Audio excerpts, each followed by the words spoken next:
hold of that.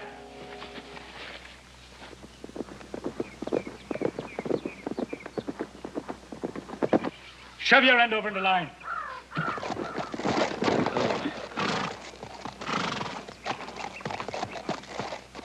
Well, there's some more of them. That makes the 5th bunch altogether. Yeah. Let's go talk to him.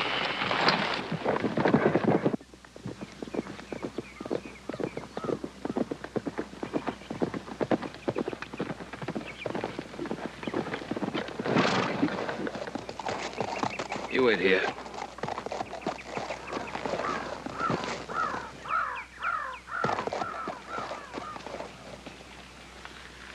Howdy. My name's Ben Cartwright. The young man behind me is my son, Joseph. I'm Mike Sullivan. The boy behind me is my nephew, Bobby Jacks. The kid is Eddie Wheeler. He told me you were coming. Oh, yes. Then you know all about me and why I'm here. The kid says you're going to claim that I'm building on your property. Well, I suppose you have a deed for this land? All signed, legal and proper, by the man who sold it to us, John Polk. Mr. Sullivan, I don't like to tell you this, but the man who signed that deed had no right to sell you the land. It wasn't his to sell. You've been swindled. Mr. Polk told us that you'd be coming around claiming something like that. Oh? If it's his word against yours, we're obliged to take his. Then I'm afraid we're in for a little trouble. Will you try putting us off this land and you'll find out what trouble is? Put that rifle down, there'll be no shooting. What about him? Joseph! Now, Mr. Sullivan, I was hoping you'd be a reasonable man. I brought these people a long, hard ways to get here. We fought hunger and thirst, disease and Indians and thieves. We did it all to get a little land that we could settle on. I am a reasonable man, Mr. Cartwright. But I'm not a weak one. I'm not a coward. I'll fight for what belongs to me. If need be, I'll kill her. So will I, Mr. Sullivan. So will I.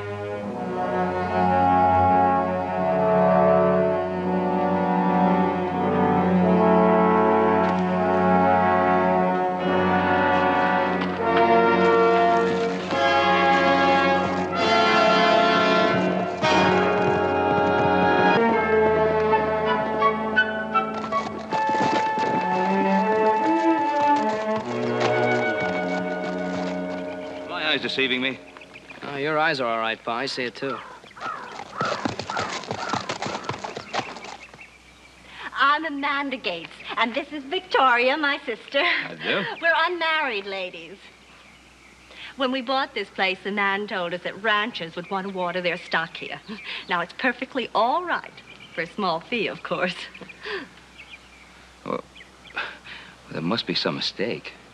Why do you say that?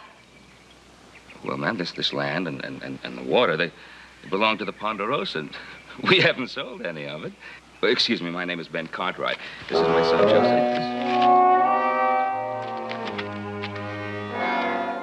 We know you, Ben Cartwright, you black-hearted scoundrel. Well, ma'am, there's no need for rifles. Our people are settling this valley to the mountains on land legally bought and paid for. No bandit named Cartwright's gonna run us off. Pa? Why don't you just be a cowardly bandit named Cartwright and let's get out of here before that thing goes off? No, I... Pa, why don't you come with me?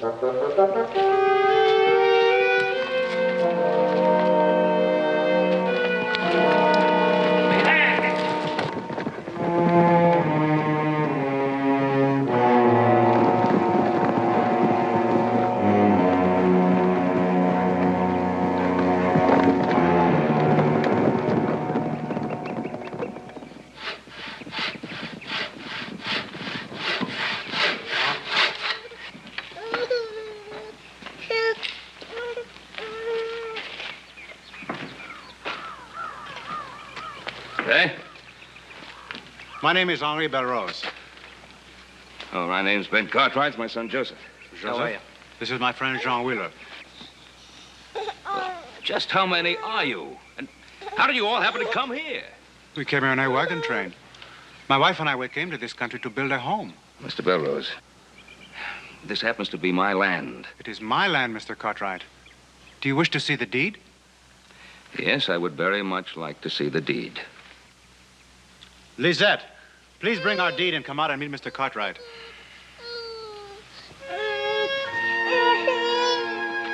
My wife, Lisette. This is Mr. Cartwright and his son, Joseph. Mr. Belrose? How are you, ma'am? Oh, you came all the way by wagon train with this infant? She came only part of the way. She was born on the trail. That's why we are so happy to be here in our new home.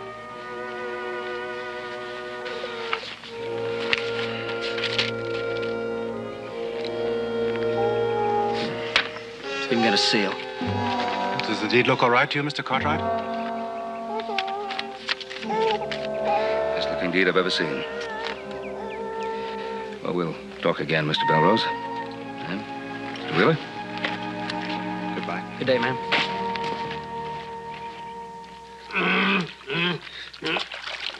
Hopsing, get me a decent piece of soap. I can't wash myself with this sliver. Hopsing, this water's getting cold. You want me to catch me death? Hopsing? Hopsing, put a little more wood on that fire.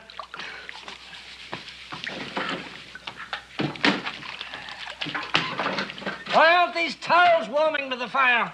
Good heavens, man, be efficient, for heaven's sake. All right. Now the hot water to rinse me. On the double, boy. Now, hold on. That's not too hot, is it? No, sir, Colonel Bragg. Not hot. Not hot at all.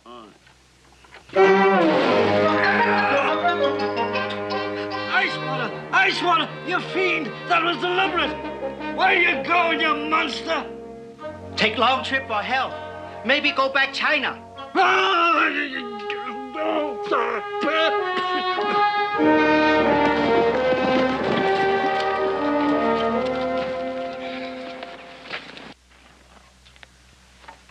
Tired, Kip?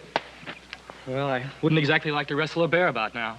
Well, about all we got to do tomorrow is go up and bring in those strays. Well, don't make it easy on my account. I hired out to work. Well, for a new hand, you're doing fine. Hey, will you look at that? Any man who sneaks away from danger is a deserter. In any army in the world, he'd be put against a wall and shot.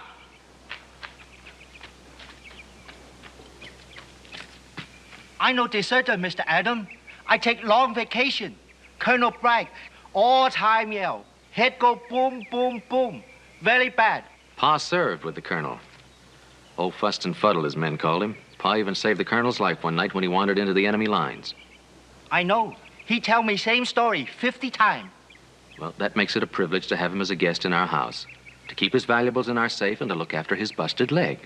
No privilege, Mr. Adam. Just too much dad-burn trouble. Now, look, Hopsing, it's not just a privilege. You see, the horse the colonel fell from when he busted his leg was one that Pa sold him. Now, that makes it an obligation. Hopsing obligation?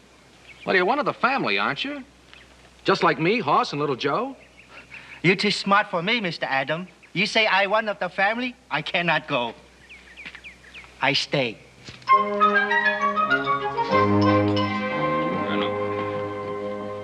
Benjamin, I still say you're avoiding the main issue. And that's an easy thing to do when the duty is an unpleasant one. What do you consider the main issue, Colonel? These people are trespassers. That's the main issue. No matter what they say, no matter what rights they claim, they're trespassers. And you've got to treat them as such. Well, how do you go about doing that? Remember your military training. Assemble your facts, make your decision, and then proceed with vigor. You order these people off your land, Benjamin. If they refuse, call out your hands, mount, ride, and drive them off. Well, these people don't think they're trespassers. They think they own the land. And with every reason. They paid for it with every penny they had. They're trespassers. They're stealing your land. Thieves. No, Colonel. The man who sold them land that wasn't his to sell, he's the thief. These people are victims. Victims. I tell you, they're thieves. I kind of go along with Paul. What about you, Adam? Victims. Yeah, these people aren't thieves, Colonel. They just trusted the wrong man, that's all. You're being sentimental, soft, weak. You can't take the troubles of every man alive onto yourself. These are tough-fibered people. They fought to get this far, and they'll fight to stay. Then fight. Some of them would be killed. You've got a right to protect your land. If they force you to it, your hands are clean. Some of us would be killed. What comfort clean hands then? There's risk from the day a man's born. True. But I'm not going to add to that risk. I'm not going to turn this into a range war.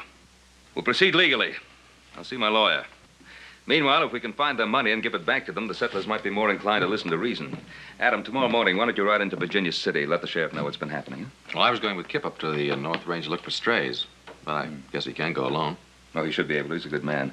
Joe, the last we heard of this man Polk, he was in Carson City. Maybe you can cut his trail there and follow it. Right, Pa. I wonder if we should really see the settlers and try to get a line on Polk. Hoss, why don't you do that? Yes, sir. Start on your land first. Well, my land? Your horse heaven. Why, them dirty, no good for nothing. You ought to see your guests first before you use such language. And I wouldn't give them your right name. They'll shoot anybody named Cartwright just like that.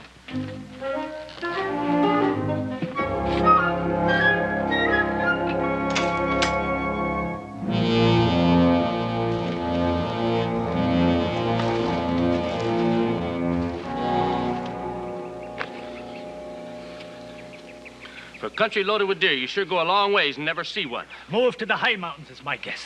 You'd think we'd get a shot at least, but no. Not the best part of 3 hours. Ah, shut your whining. I'm so hungry I could eat a boot.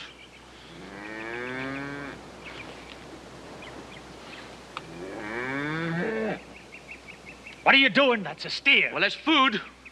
Must be a Ponderosa stray. Well, that's liable to be the only food we'll get for a couple of days.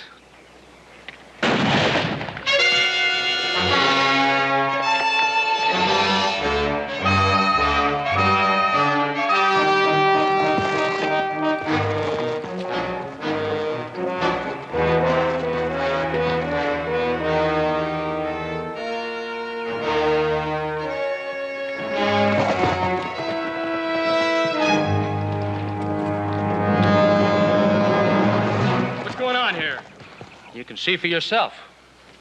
We just shot a steer. We're getting ready to skin it out and butcher it. That's Ponderosa beef. You've got no right to it. A hungry man's got a right to the closest food, boy. If you're hungry, you can buy a beef, or you can ride in and ask for it. But you kill a steer out here on the range, and it's the same as stealing it. Don't call us thieves. I don't know what else to call you. There's a dead beef, and it doesn't belong to you. What are you gonna do? I'm gonna go back to the ranch and tell the Cartwrights exactly what I found out here.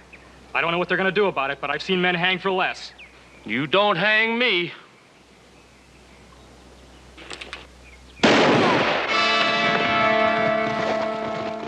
Oh, you blasted fool!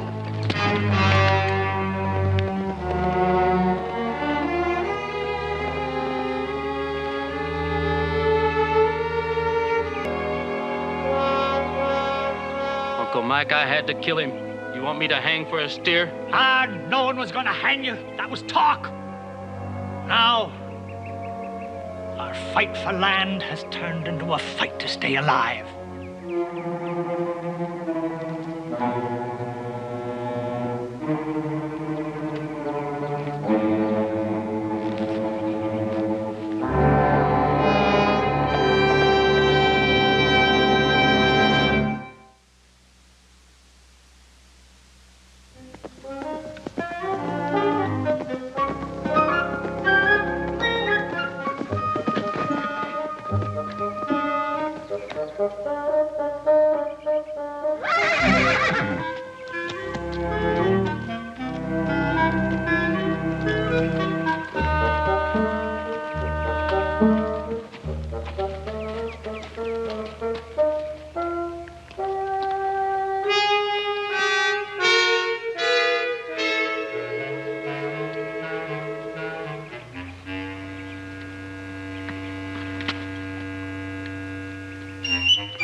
Howdy, ladies.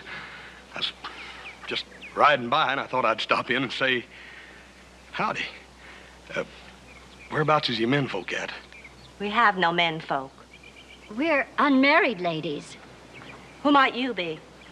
Oh, my name is Hoss Jones. Yeah, that's my name, Hoss Jones. What do you want? Well, my pa, what I mean to say is, I was so nearby, I thought maybe I'd stop in and see if there was something a man could do. That depends on the man.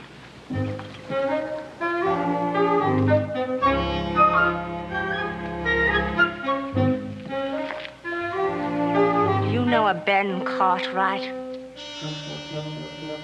Oh, yes'm, it seems to me like I have heard that name. Worst black-hearted scoundrel alive. Yes'm. I'm afraid right now I got to agree with you, ma'am. Just a little bit. We were warned about him by Mr. Polk. Who's he? Why, the nice gentleman that sold us this place. Such a fine man. Except for that one thing. Yes. Do you smoke, young man? Oh, no, ma'am. Chew a little bit every once in a while. Ugh! Such a nice man. How could he smoke those big, nasty things, all twisty? Yeah, it's disgusting, ain't it, ma'am? A woman can always tell a gentleman. Doesn't your wife say that, Mr. Jones? Oh. No wife, ma'am. Then you can help us with those big logs. It's so nice to have a man around.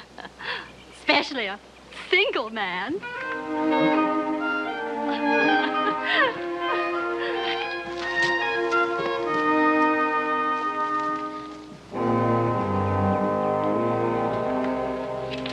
All in through there. And they've got plat maps as well as deeds to the property, huh? Well, the plats aren't very accurate, but they're close enough. This fellow Polk, he must have known the Tucker Creek side of the Ponderosa pretty well. He knew enough that we didn't get over there very much. How long you figure they've been in there? 2 weeks, going on 3. How many families of them? Well, there's 6 different outfits, 300 acres apiece. And they all paid their last dollar for worthless claims. I don't like it, Adam. A man will really fight to hang on to what his last dollar's bought from. Some will kill. Well, that's all I need. I'll get on the telegraph right away to Sacramento and San Francisco, and I'll get back to you just as soon as I hear anything. Thanks, Roy.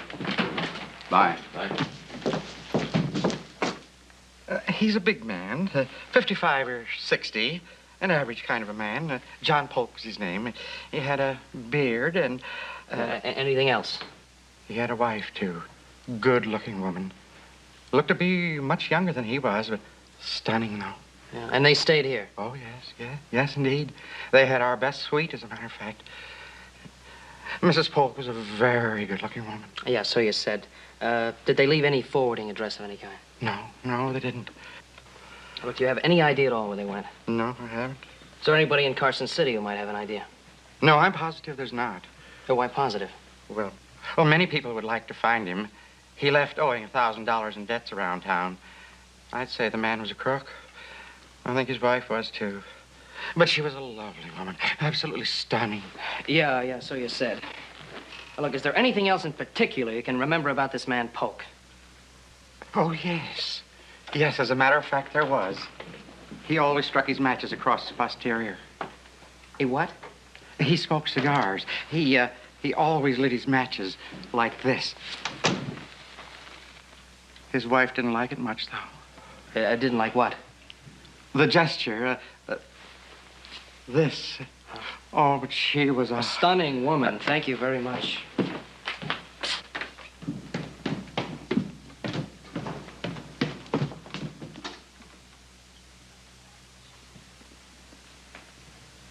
Benjamin? Colonel, I thought you were napping. Are you going into Virginia City today? Well, yes, Colonel, I am. I'm going to see our lawyer. Anything you wanted? Well, I thought you might ask the doctor to come out. I'd like to get this splint off this leg. I've been a prisoner long enough. Well, really, Colonel, our guests don't usually refer to themselves as prisoners. Well, I didn't mean it that way, Benjamin. Of course you did. It's just that I ought to be on my way. Well, I know it's hard for an active man to be tied down, but I can promise you Doc Martin won't let you get out of that splint for a while yet, so you best grit your teeth and enjoy your rest. You didn't think I'd become a fixture in your home after you saved my life 10 years ago, did you? I'm sure someone else would have come along to save your life, Colonel. I'm still beholden to you. I sold you the horse that threw you when you broke your leg, so I suppose I'm beholden to you. Nonsense. I fell off that horse. Well, go along, Benjamin. I'll be all right. Of course you will be. Mr. Ben, where you go? I'm going to Virginia City. Do you need something? I afraid for boy Kip Taylor. His horse come back without him. Well, I'll go by the North Range and check. I'll take his horse with me.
Who is he?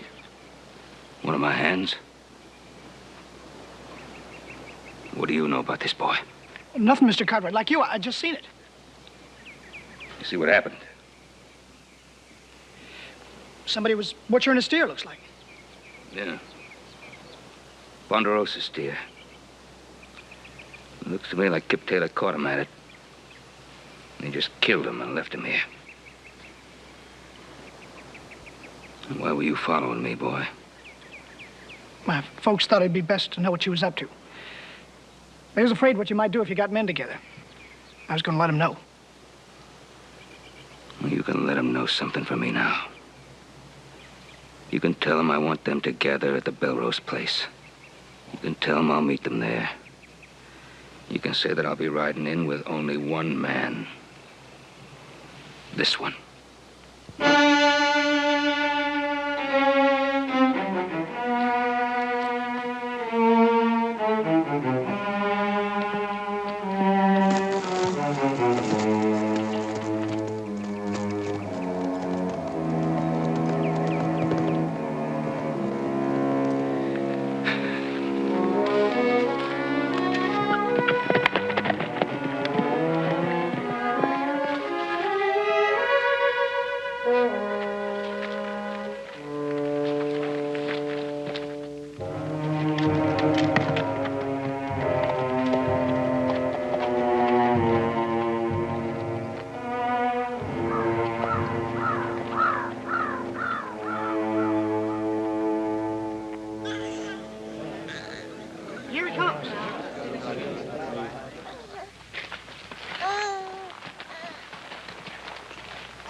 Across that saddle lies the body of one of my men.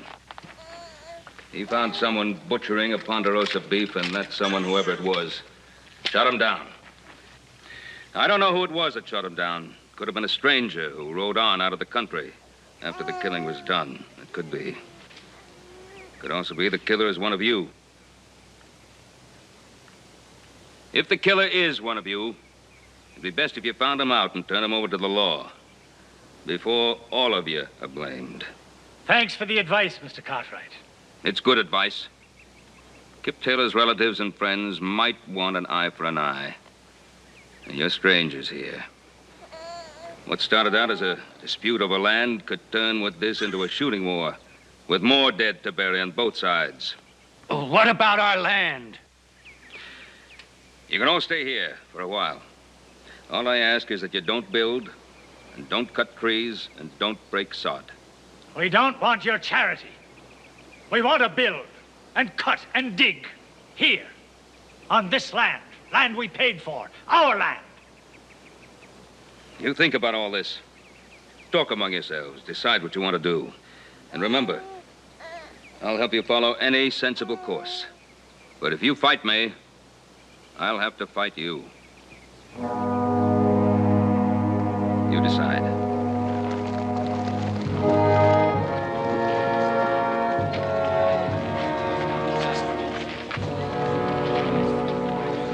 There's nothing to decide. We've got to fight him now. But why? Why must we fight? To survive. It doesn't matter now who killed that man. It doesn't matter now who has the best claim to this land.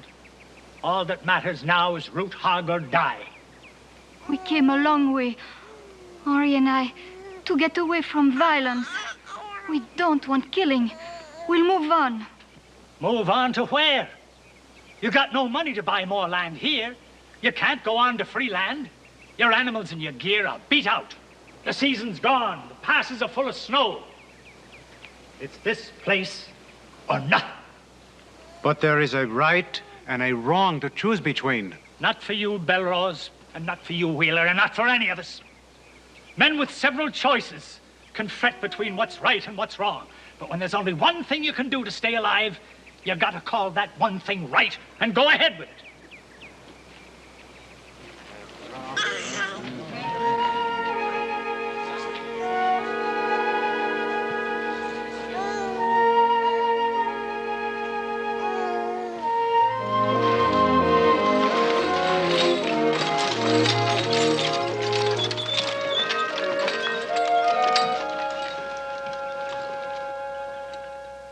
Hello, the house. Is anyone home?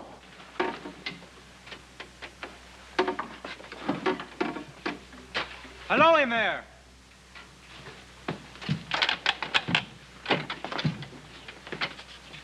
Hello, the house.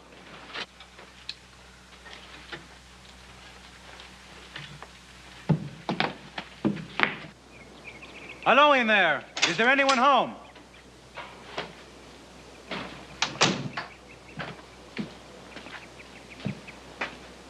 Who are you? What do you want? My name is Belrose. I must talk to Mr. Cartwright. He isn't here. Come back some other time. But it's quite important. I would like to wait. You come back. The settlers are in an ugly mood. They are ready to fight. I know you. Yes, of course, I know you. The beard is gone. But you are the man that...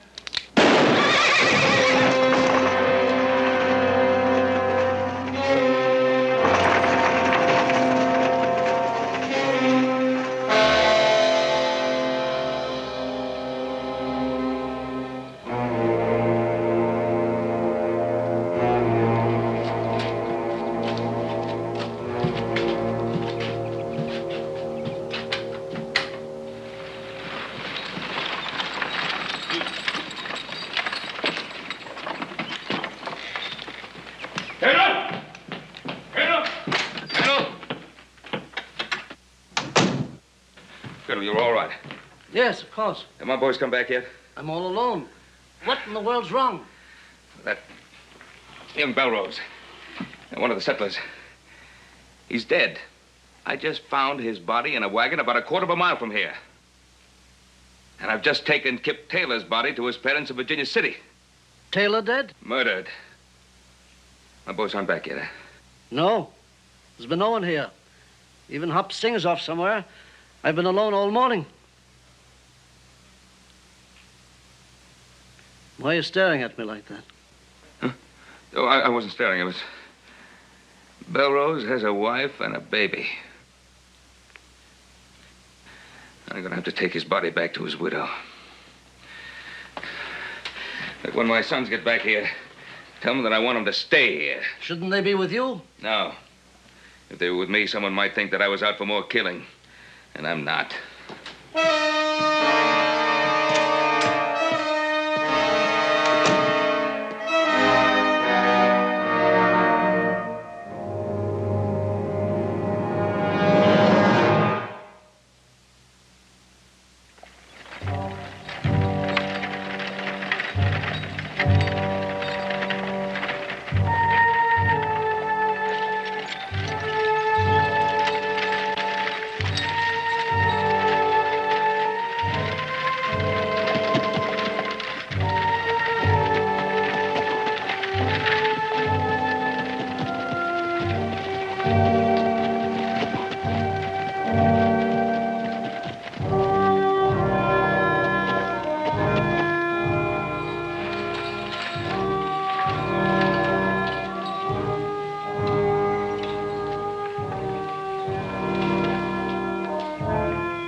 I bring you tragic news, Mrs. Belrose. Your husband lies dead in that wagon. I know. Eddie came to tell me. I found him in the wagon about a quarter of a mile from my house. I don't know how he got killed, and I don't know who killed him. He was going to your place.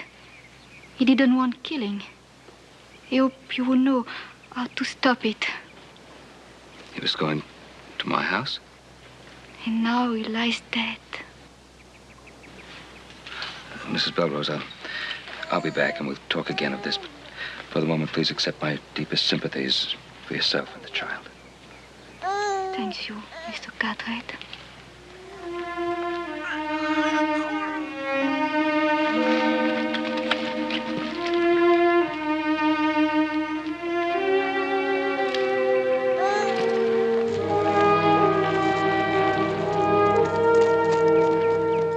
Tell me now that we don't have to fight to stay alive, and I'll tell you the fight's already begun. We don't know who killed Belrose, and we don't know who killed the ranch hand. I do. My nephew, Jax, here, killed Cartwright's ranch hand. Jax killed him? Why didn't you speak up? Why didn't you turn him in? He's my sister's boy, and I'm sworn to keep him safe. Besides, he didn't kill him out of meanness. He was scared into it. You know how he is. I know it. Killed that Indian crossing the plains, being scared. That darn near got us all killed. I didn't turn him over to the Indians then, and I'm not turning him over now. Same as then, this is a finished fight, and we need everybody.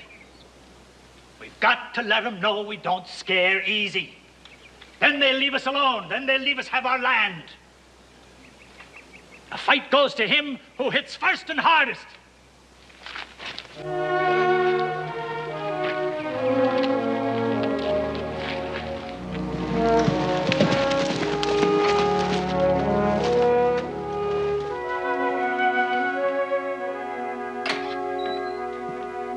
Oh, you all right? Colonel told us all about it. Yeah, I'm all right. Did you find out anything new? Bits and pieces, nothing definite. Colonel?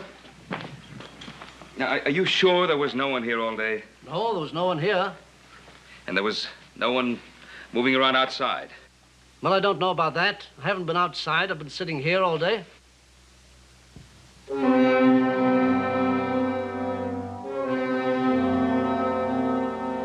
Then you didn't go outside yourself? I just told you I didn't. Colonel, there's mud on your sock. Well, I may have gone outside for a moment for a breath of air. I can't be expected to.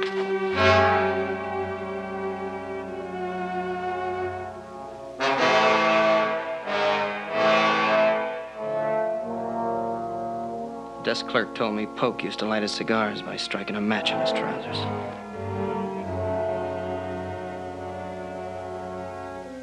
Those spinster ladies, they told me about his cigars, too. Black and twisted. Then you weren't alone today, were you? Comrade in arms, old friend, guest in my house. And now you know how low a man can sink. Belrose came here to see me and recognized you as Polk, the man who sold him our land. Isn't that right, Colonel? That's right. And you killed him. And I killed him.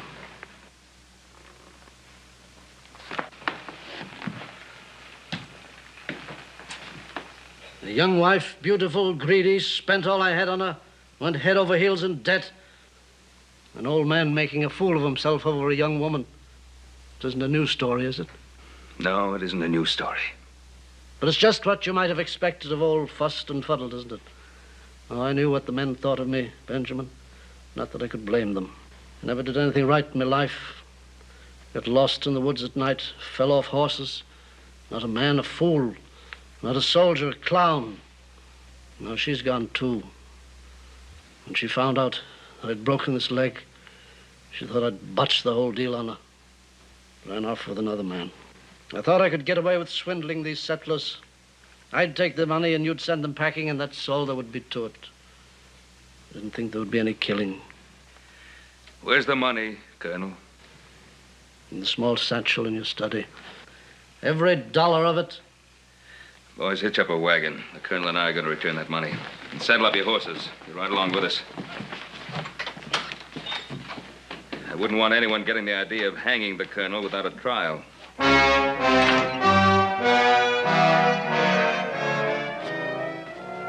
I didn't want to kill him, Benjamin, but he recognized me. You can't put a bullet back in a gun once it's been fired. You can't give a father back to his child once that father's been buried. But you can pay back part of the debt by returning this money and by facing up to the law for what you've done. So we better get going, Colonel. No, Benjamin. Nobody's gonna hang me. Trial or no trial. You stand in my way and I'll kill you. What's become of you, Jonathan? I warned you, Benjamin. Don't stand in my way. You'd pull that trigger? Don't try me, old friend. I hate you. You hate me? You've always been the better man, haven't you, Ben? You've always had the success, and I've had the failure. You had the money and the land and the family, and I had nothing. You even took over my command when I was relieved. I was following orders, Colonel. You knew that. For incompetence. I was relieved for incompetence, old comrade in arms. You knew that. Now I'm going to give the orders, and I'm going to tell you what's going to happen. I'm going to take that money, and I'm going to take your buckboard, and I'm getting out of here. And if any of your boys stand in my way, there's going to be one or more of them dead. All right, Colonel. There's your money. My boys are hitching up the buckboard. You can start running. But first, you'll have to kill me. And will this money change what you are? Will killing me give you the courage you lack? As if you think it will. You'd better pull that trigger.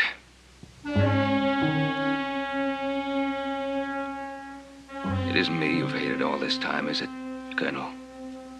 It's you, yourself. No matter how fast you run or where you hide, sooner or later, you're going to have to face the truth and live with yourself.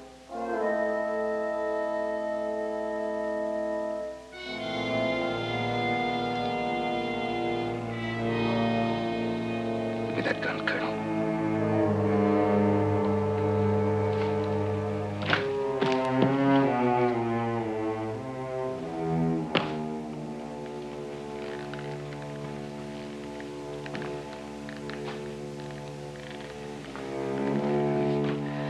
Better do what we have to do.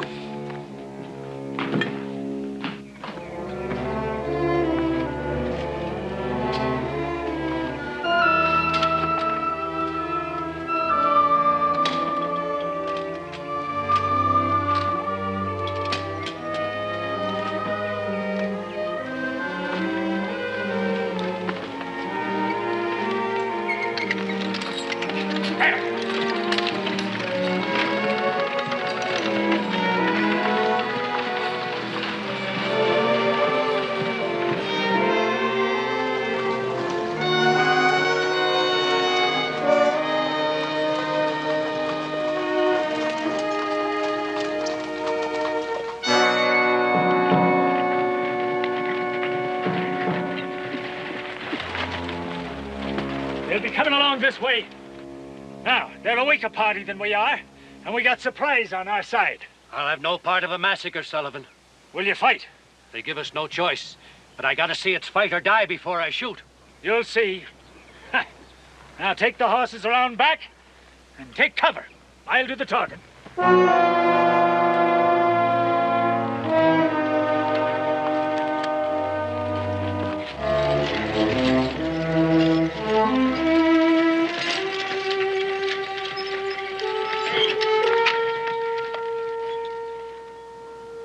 Judgment Day, Cartwright. Here and now is where we get things settled. You're not going to settle anything this way. Look around you.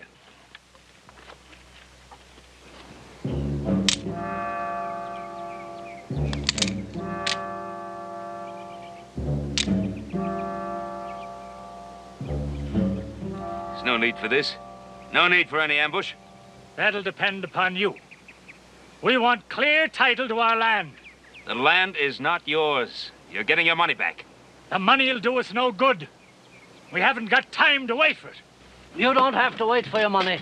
I'm the man that called himself John Polk. Colonel, sit down. The money's here. I fooled you on And I killed Belrose. I'll stand trial for it. Give us the man who killed Kip Taylor and the fight is ended. Fight is done. Jack's there is the man who killed Kip Taylor. Hold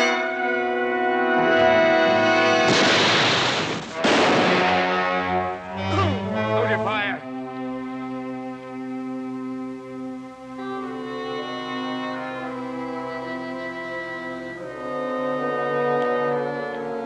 Benjamin, I couldn't put the bullet back, but I stopped one.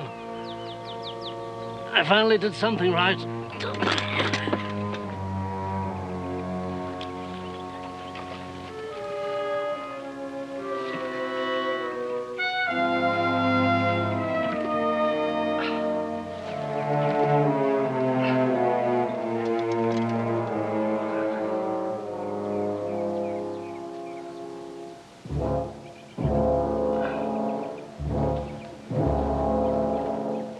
Obliged to have our money back, but we'd rather you kept the money and let us keep the land. Sullivan, I can't do that. We've got this land staked out for other purposes. Would you be willing to take some land on the other side of the Ponderosa? We would, if we could pay the price. Well, I figure you could have killed my 3 sons and me. I guess you paid the price. You might have proud to have his neighbors.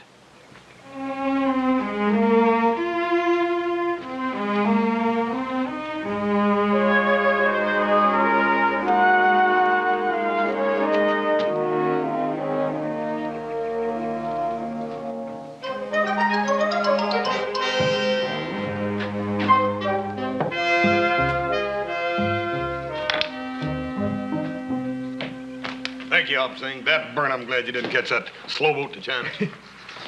Thank you, Obsing. Hey, I got the winner.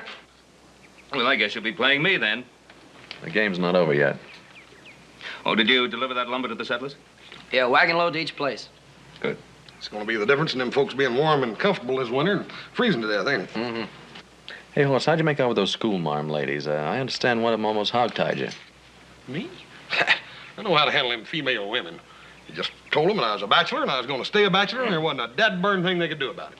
I told them I'd promised my dear old daddy I was going to stay single. Oh, is that what you promised them?